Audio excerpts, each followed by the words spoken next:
Daniel Kahneman. Thinking fast and slow. Think of your mind as a movie with two main characters, each playing a very different role. These two characters are parts of your mind that handle thinking and decision-making in distinct ways. First up, we have System 1, our automatic, quick-thinking side. Imagine hearing a sudden loud sound. You instantly turn to see what it is without even thinking. That's System 1 at work. This instinctive part of our brain is built to respond fast, helping us make split-second judgments that were essential for survival. Then there's System 2, the more thoughtful, deliberate side of our mind. Picture yourself searching for someone in a crowd. You start to filter out distractions, focusing intently on spotting the person's unique traits. System 2 steps in here, helping you concentrate and stay on track. It's the side of us that takes charge when we need focus, self-control, and reasoning. These two systems interact constantly, influencing how we think, make decisions, and behave in everyday life. System 1 makes snap judgments and handles the autopilot side of our actions, while System 2 brings careful, deliberate thinking when we need it. In this extract, we'll explore how these two systems shape our decisions and actions, and the fascinating balance between intuition and reasoning. So, let's jump in and discover the drama unfolding in our minds.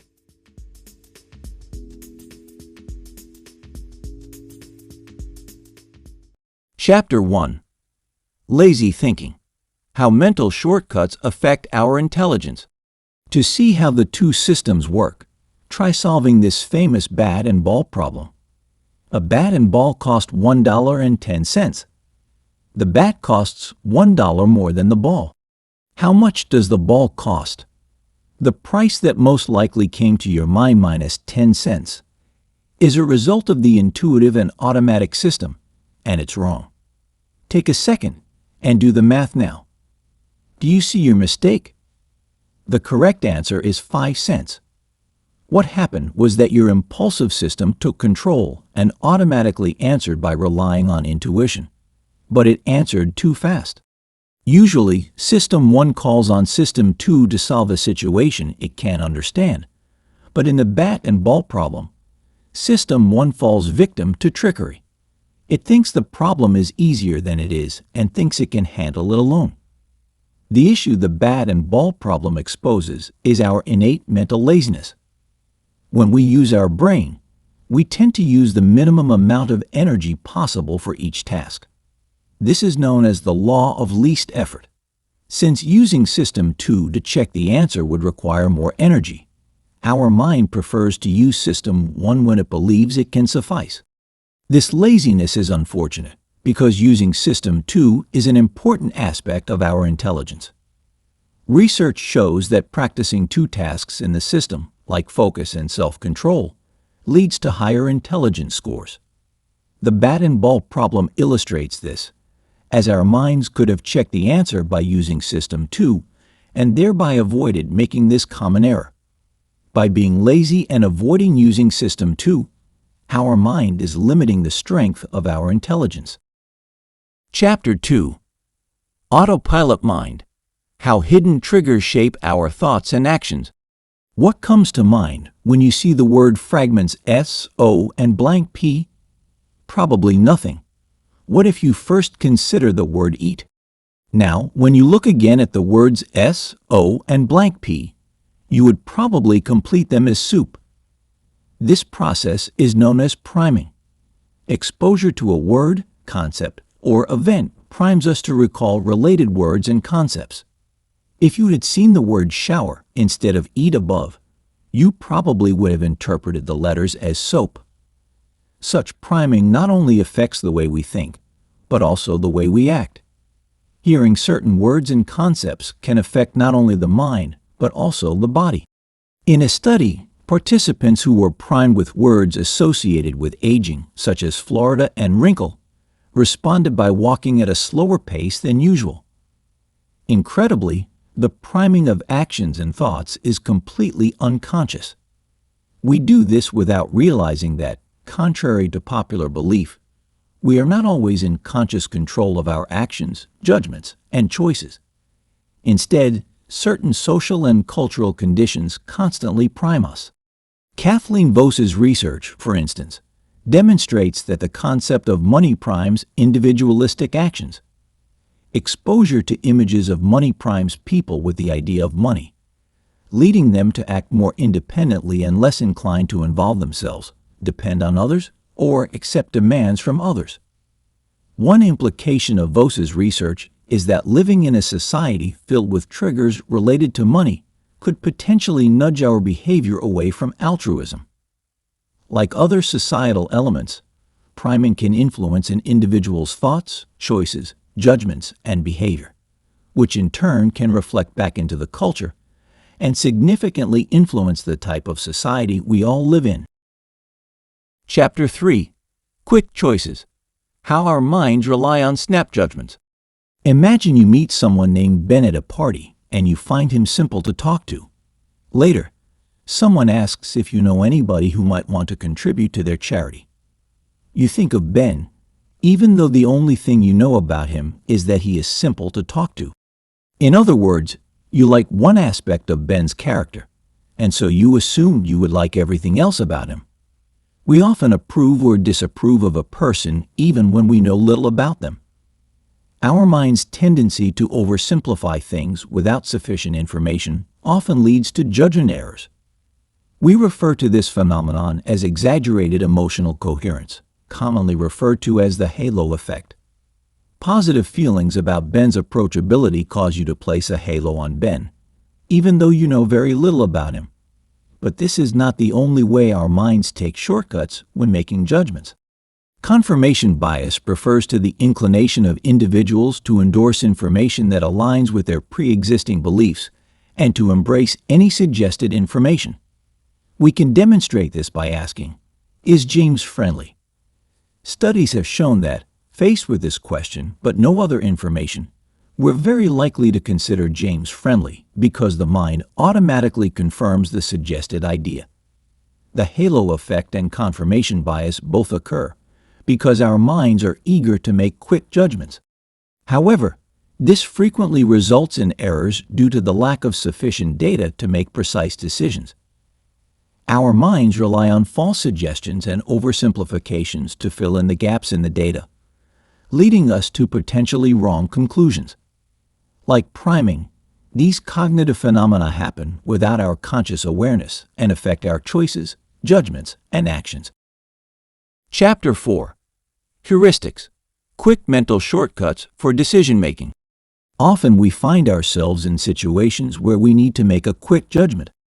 To assist us in this process, our minds have developed small shortcuts that enable us to quickly understand our surroundings. These are called heuristics. These processes are usually helpful, but our minds overuse them. Applying them in inappropriate situations can result in errors. To get a better understanding of what heuristics are and what mistakes they can lead to, we can examine two of their many types, the substitution heuristic and the availability heuristic. In the substitution heuristic, we provide a more straightforward answer than the original question. Take this question, for example. That woman is a candidate for sheriff. How successful will she be in her office? We automatically replace the intended question with a simpler one, such as, does this woman appear to be a suitable sheriff?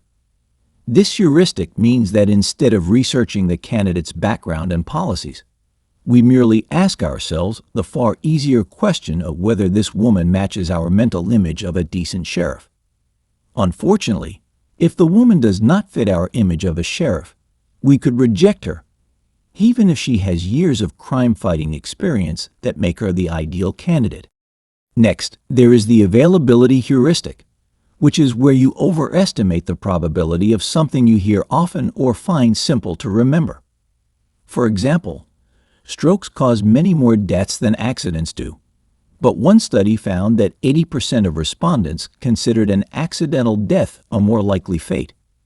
This is because we hear of accidental deaths more in the media and because they make a stronger impression on us. We remember horrific accidental deaths more readily than deaths from strokes, and so we may react inappropriately to these dangers. Chapter 5. Understanding Base Rates and Statistical Mistakes. How can you make predictions on whether certain things will happen? One effective way is to keep the base rate in mind. This refers to a statistical base, which other statistics rely on. For example, imagine a large taxi company has 20% yellow cabs and 80% red cabs. That means the base rate for yellow taxi cabs is 20%, and the base rate for red cabs is 80%. If you order a cab and want to guess its color, remember the base rates, and you will make a fairly accurate prediction. We should therefore always remember the base rate when predicting an event, but unfortunately, this doesn't happen. In fact, base rate neglect is extremely common. We ignore the base rate because we focus on expectations rather than likelihood. For example, imagine those cabs again. If you witness 5 red cabs passing by, you might begin to believe that the next one will likely be yellow. But no matter how many cabs of either color go by, the probability that the next cab is red will still be around 80%. Remembering the base rate should help us understand this. However, instead of focusing on what we expect to see, such as a yellow cab, we often make mistakes. A common mistake associated with a broader issue of working with statistics is base rate neglect. We also struggle to remember that everything regresses to the mean. This is the acknowledgement that all situations have their average status, and variations from that average will eventually tilt back toward the average. For example, if a football striker who averages 5 goals per month scores 10 goals in September, her coach will be ecstatic. But if she then goes on to score around 5 goals per month for the rest of the year, her coach will probably criticize her for not continuing her hot streak. The striker wouldn't deserve this criticism, though, because she's only regressing to the mean. Chapter 6. Why we remember events differently. Experiencing versus remembering self. Our minds don't remember experiences in a straightforward way. We possess 2 distinct entities known as memory cells, each of which retains memories of situations in a unique manner. First is the experiencing self, which records our current feelings. It asks the question, how does it feel now? Then there is the remembering self, which records how the entire event unfolded after the fact. It asks, how was it on the whole? The experiencing self gives a more accurate account of what occurred because our feelings during an experience are always the most accurate. But the remembering self, which is less accurate because it registers memories after the situation is finished, dominates our memory. The remembering self dominates the experiencing self for 2 reasons. The first reason is known as duration neglect, where we prioritize a specific memory from an event over its entire duration. Second is the peak-end rule, where we overemphasize what occurs at the end of an event. For an example of this dominance of the remembering self, take this experiment, which measured people's memories of a painful colonoscopy. We divided the participants into 2 groups prior to the colonoscopy. One group of patients underwent long, rather drawn-out colonoscopies, while the other group underwent much shorter procedures, with the level of pain increasing towards the end. You'd think the patients who endured the longer process would be the most unhappy, given their prolonged pain. Indeed, this was precisely how they felt at the time. Each patient accurately answered when asked about their pain during the process. Those who had the longer procedures felt worse.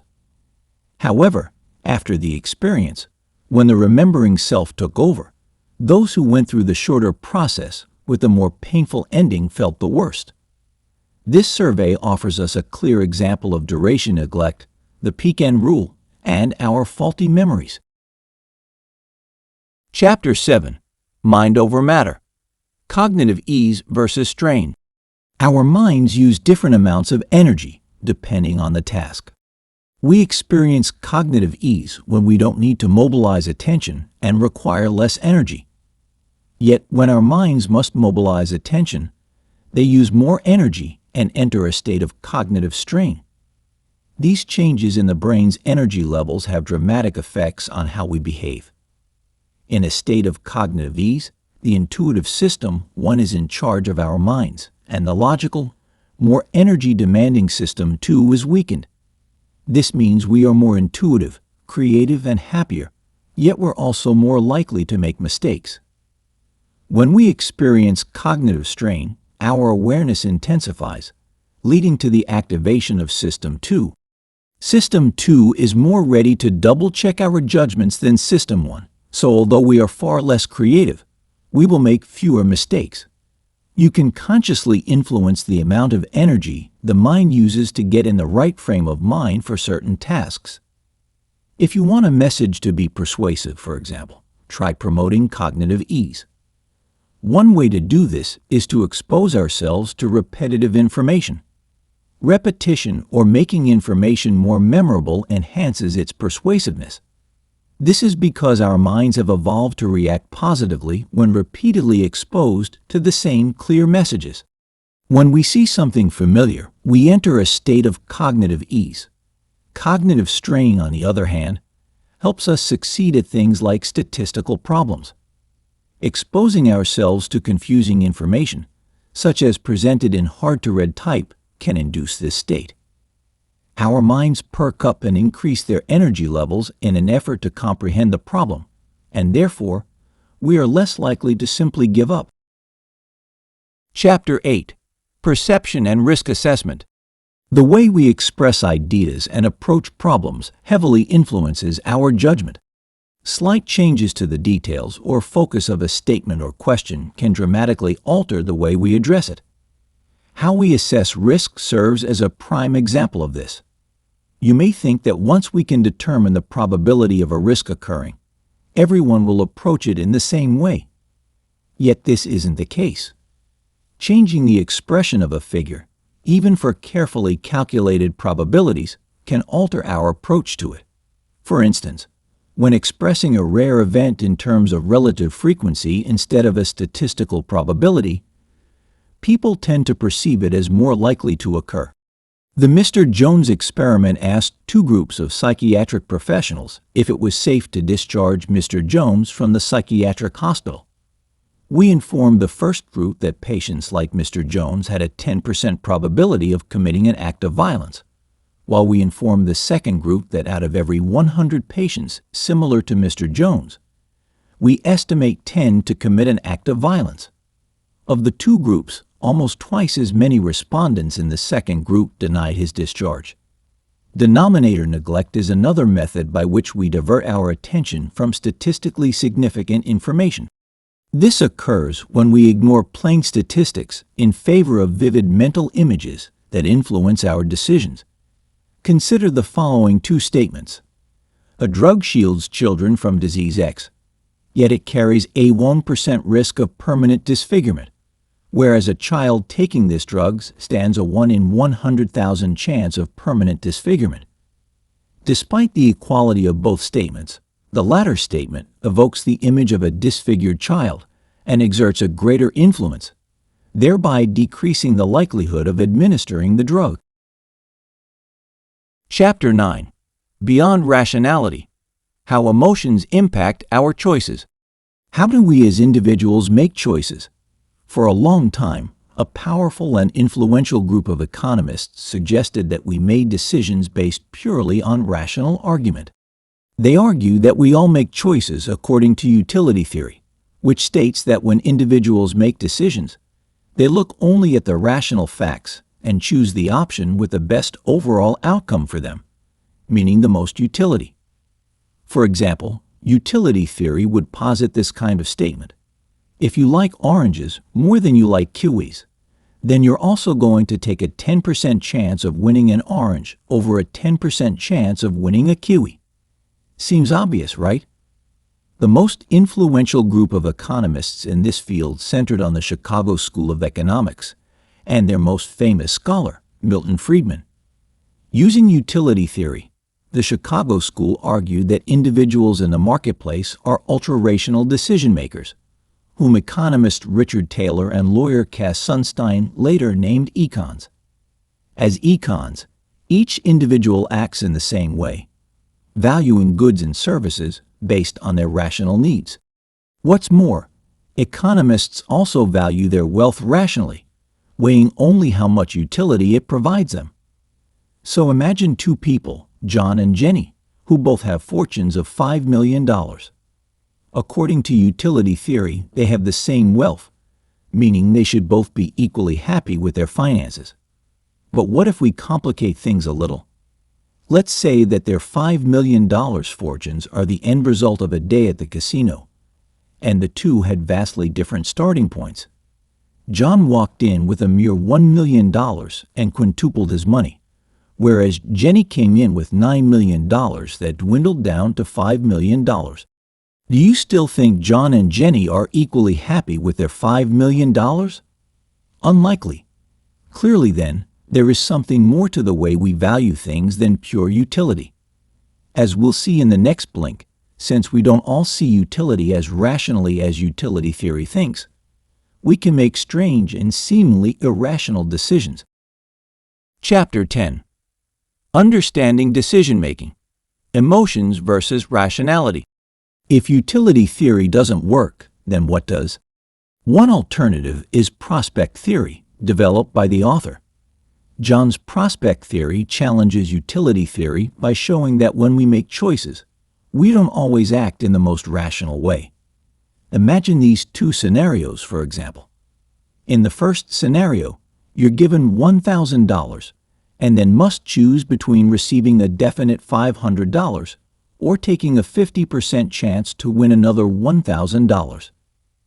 In the second scenario, you're given $2,000 and must then choose between a sure loss of $500 or taking a 50% chance on losing $1,000. If we made purely rational choices, then we would make the same choice in both cases. But this isn't the case. In the first instance, most people choose to take the sure bet, while in the second case, most people take a gamble. Prospect theory helps to explain why this is the case. It highlights at least two reasons why we don't always act rationally. Both of them feature our loss aversion, the fact that we fear losses more than we value gains. The first reason is that we value things based on reference points. Starting with $1,000 or $2,000 in the two scenarios changes whether we're willing to gamble because the starting point affects how we value our position. The reference point in the first scenario is $1,000 and $2,000 is the second, which means ending up at $1,500 feels like a win in the first, but a distasteful loss in the second. Even though our reasoning here is clearly irrational, we understand value as much by our starting point as by the actual objective value at the time. Second, we're influenced by the diminishing sensitivity principle.